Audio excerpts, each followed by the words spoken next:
da sakla elini.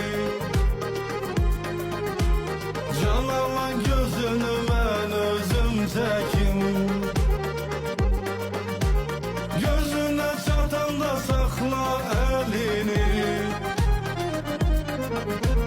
Can alan gözünü ben özüm çekim.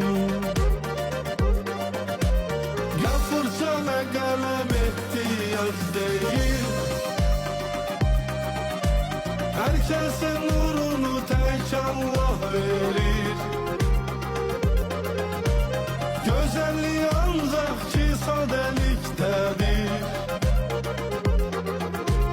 Herkese her şeyi tek Allah verir. Güzelliği ancak ki sadeliktedir. Herkese her şeyi tek Allah verir.